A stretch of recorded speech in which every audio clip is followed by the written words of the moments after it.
Well, as we continue to cover the controversy surrounding the actions and eventual resignation of former National Security Advisor Michael Flynn, a column is getting nationwide attention. It's titled "The Political Assassination of Michael Flynn." And in it, Bloomberg View columnist Eli Lake writes, in part, quote, "That's all these allegations are at this point, unanswered questions.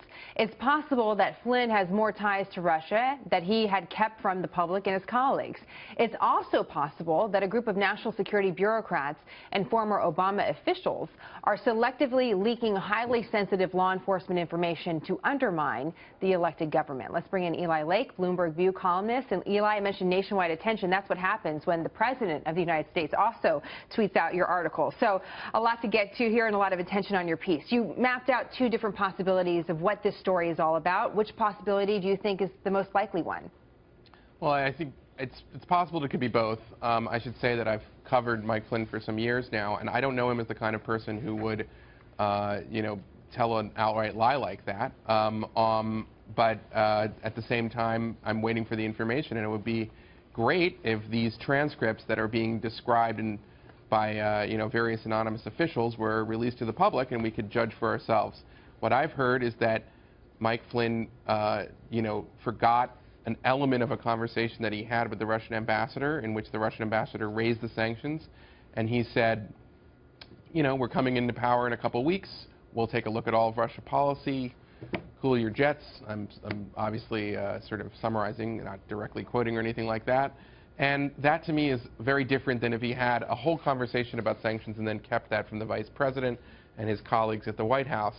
And if that's the version of events, then I think we're going to find out that Flynn really is was smeared here. Well, and as you point out, we'll see. Quite frankly, no one has the content of these calls, but somebody does. And you were able to speak to a White House official who characterized the calls, and that's what you were telling us a little bit about.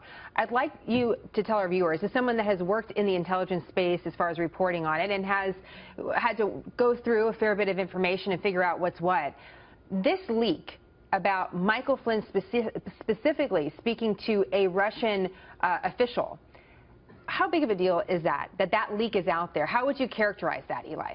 It's almost never do you read about monitored communications of American citizens, let alone public officials.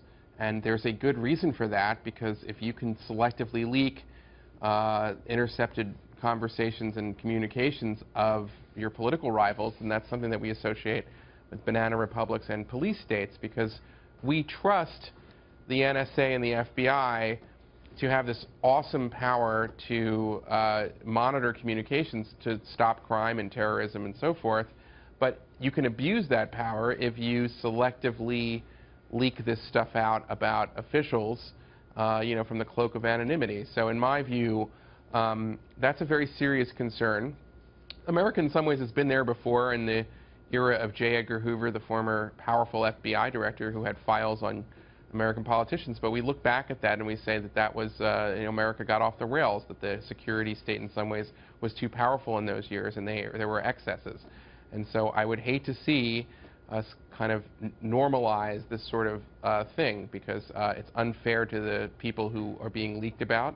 And I think in the end, it even undermines what I think is a very necessary and important investigation into the Trump campaign's contacts with Russia. Based on your reporting, you quoted a few different officials, including Devin Nunes, important intelligence. He's on the Intelligence Committee, a lawmaker, very crucial in all of this. And you end your article this way.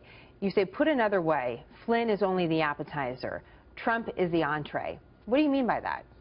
What I mean is that in terms of Trump's very fierce political opposition, and I would say opposition from within the government and the national security state, having the success of knocking out Flynn in less than a month is not going to sate their appetites. It's going to, you're going to see that they're going to continue to try to knock out they're going to be emboldened, So that is just a kind of basic rule of politics.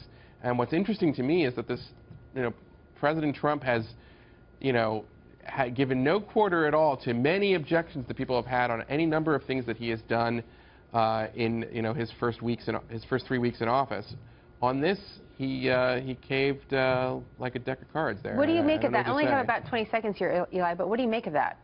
I think that whoever gave him that advice didn't give him very good advice, politically speaking, because I think it's going to embolden his opposition. And that means there's certainly more coming. And we've seen a little bit of that in the New York Times.